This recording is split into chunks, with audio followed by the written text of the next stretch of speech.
Berkatalah Raja Daud kepada segenap jemaah itu, Salomo, anakku yang satu-satunya dipilih Allah, adalah masih muda dan kurang berpengalaman. Sedang pekerjaan ini besar, sebab bukanlah untuk manusia bait itu, melainkan untuk Tuhan Allah. Dengan segenap kemampuan, aku telah mengadakan persediaan untuk rumah Allahku, yakni emas untuk barang-barang emas, perak untuk barang-barang perak, tembaga untuk barang-barang tembaga, besi untuk barang-barang besi, dan kayu untuk barang-barang kayu.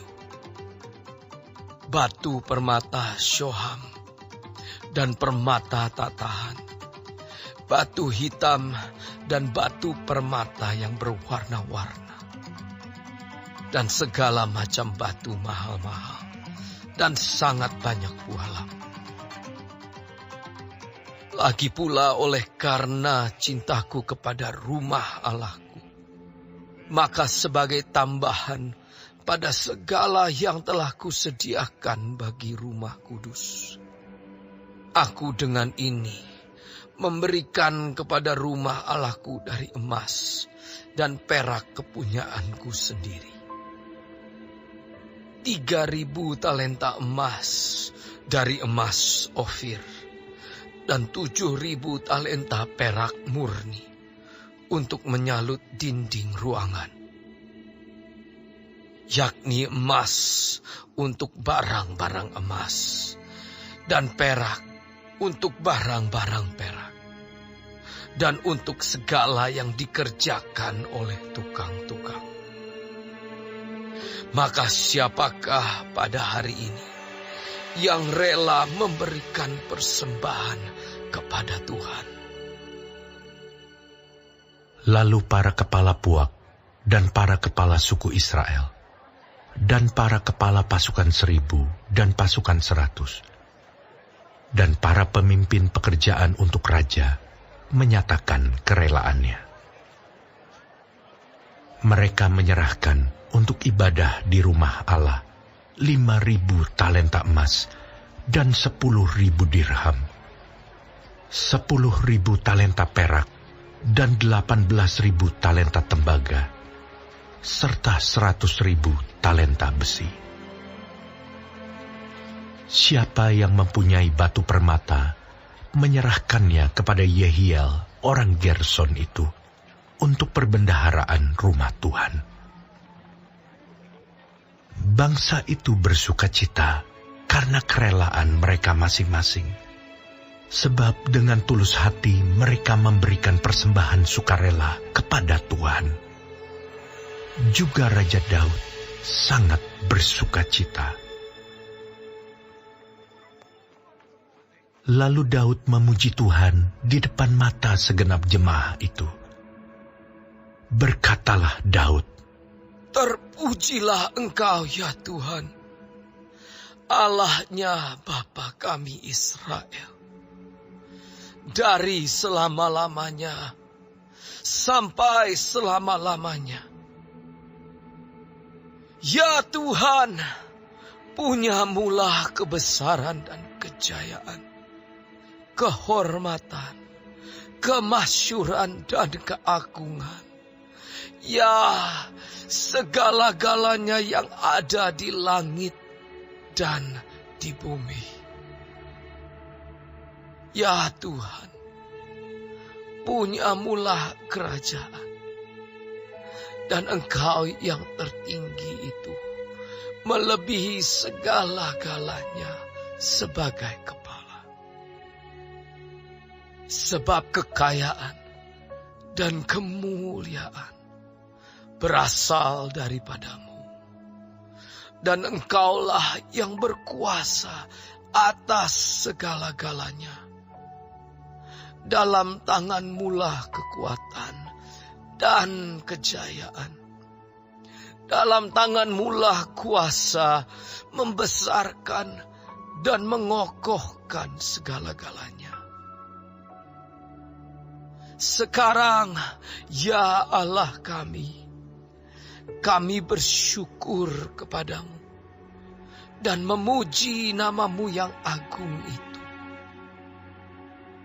Sebab siapakah aku ini dan siapakah bangsaku, sehingga kami mampu memberikan persembahan sukarela seperti ini. Sebab daripada-Mu lah segala-galanya, dan dari tangan-Mu sendirilah persembahan yang kami berikan kepadamu. Sebab kami adalah orang asing di hadapan-Mu, dan orang pendatang sama seperti semua nenek moyang kami. Sebagai bayang-bayang hari-hari kami di atas bumi, dan tidak ada harapan. Ya Tuhan Allah kami, segala kelimpahan bahan-bahan yang kami sediakan ini untuk mendirikan bagi-Mu rumah bagi nama-Mu yang kudus adalah dari tangan-Mu sendiri, dan punya-Mu-lah segala-galanya. Aku tahu, ya Allahku, bahwa Engkau adalah penguji hati dan berkenan kepada keikhlasan. Maka aku pun mempersembahkan semuanya itu dengan sukarela dan tulus ikhlas. Dan sekarang, umat-Mu yang hadir di sini telah kulihat memberikan persembahan sukarela kepadamu dengan sukacita.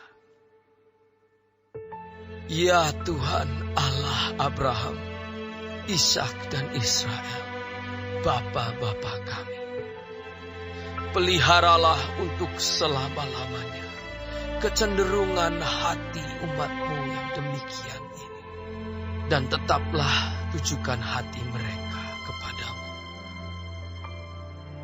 Dan kepada Salomo anakku, berikanlah hati yang tulus, sehingga ia berpegang pada segala perintah dan peringatan-Mu dan ketetapan-Mu, melakukan segala-galanya, dan mendirikan bait yang persiapannya telah kulakukan.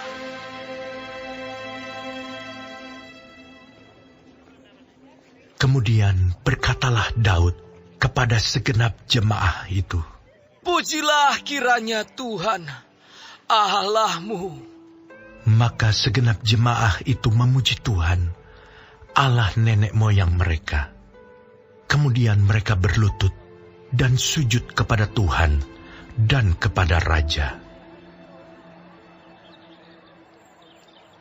Keesokan harinya, mereka mempersembahkan korban sembelihan dan korban bakaran kepada Tuhan, yakni 1.000 ekor lembu, 1.000 ekor domba jantan, dan 1.000 ekor domba muda, dengan korban-korban curahannya, dan sangat banyak korban sembelihan demi seluruh Israel. Lalu mereka makan dan minum pada hari itu di hadapan Tuhan dengan sukacita yang besar. Kemudian menyatakan untuk kedua kalinya Salomo anak Daud sebagai raja, dan mengurapi dia bagi Tuhan sebagai raja, dan Zadok sebagai imam. Kemudian duduklah Salomo sebagai raja menggantikan Daud ayahnya di atas takhta yang ditetapkan Tuhan. Ia mendapat kemujuran sehingga setiap orang Israel mendengarkan perkataannya. Lalu semua pemimpin dan pahlawan, juga semua anak Raja Daud, mengakui kekuasaan Raja Salomo. Tuhan membuat Salomo luar biasa besar di mata seluruh orang Israel, dan mengaruniakan kepadanya keagungan kerajaan, seperti tidak pernah ada pada semua raja sebelum dia yang memerintah atas Israel. Demikianlah Daud bin Isai telah memerintah atas seluruh Israel. Ia memerintah atas orang Israel selama 40 tahun. Di Hebron ia memerintah 7 tahun, dan di Yerusalem ia memerintah 33 tahun. Kemudian matilah ia pada waktu telah putih rambutnya. Lanjut umurnya, penuh kekayaan dan kemuliaan. Kemudian naik rajalah Salomo, anaknya, menggantikan dia. Sesungguhnya, riwayat Raja Daud dari awal sampai akhir tertulis dalam riwayat Samuel pelihat itu, dan dalam riwayat Nabi Nathan, dan dalam riwayat Gad pelihat itu, beserta segala hidupnya sebagai raja dan kepahlawanannya, dan keadaan zaman yang dialaminya dan dialami Israel, dan segala kerajaan di negeri-negeri lain.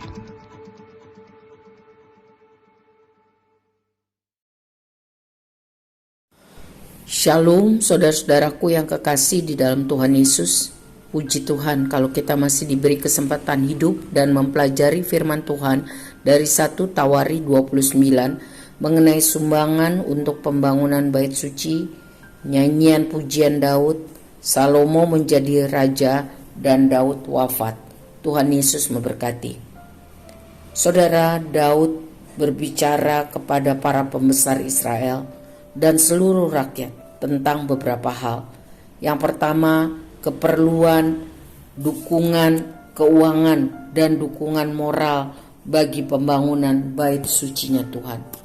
Yang kedua, Daud memberi lebih dahulu teladan untuk memberi sangat banyak yang terbaik dari harta benda negara dan harta pribadinya sendiri. Yang ketiga, setelah itu Daud mengajak seluruh masyarakat dan pembesar mendukung, menyumbang dengan sikap sukarela, bukan terpaksa. Karena Salomo masih muda, sehingga kurang berpengalaman, perlu didukung. Akhirnya mereka semua antusias, memberi mendukung pekerjaan Tuhan dengan kerelaan hati. Karena sadar bahwa segala yang mereka miliki itu datangnya dari anugerah Tuhan semata. Daud memuji Tuhan karena Tuhanlah yang telah menggerakkan hati para pembesar dan masyarakat, sehingga sukseslah seluruh persiapan pembangunan bait suci Tuhan tersebut. Daud sadar bahwa Tuhan sangat baik kepadanya dan keturunannya dan Israel. Sebab itu Tuhan layak dipuji. Segala hormat hanya bagi Tuhan. Daud sadar betul siapa dirinya. Dia sadar bahwa segala yang baik itu hanya karena anugerah Tuhan semata. Daud lalu berdoa untuk masa depan Israel dan pemerintahan Salomo, agar mereka semua hidup taat dan setia sungguh-sungguh pada Tuhan. Lalu Daud wafat dan Salomo naik tahta dan sangat diberkati Tuhan. Saudara, kunci daripada keberhasilan hidup adalah taat dan setia melakukan perintah Tuhan. Amin. Tuhan Yesus menolong kita supaya kita bisa taat dan setia melakukan perintah Tuhan. Amin.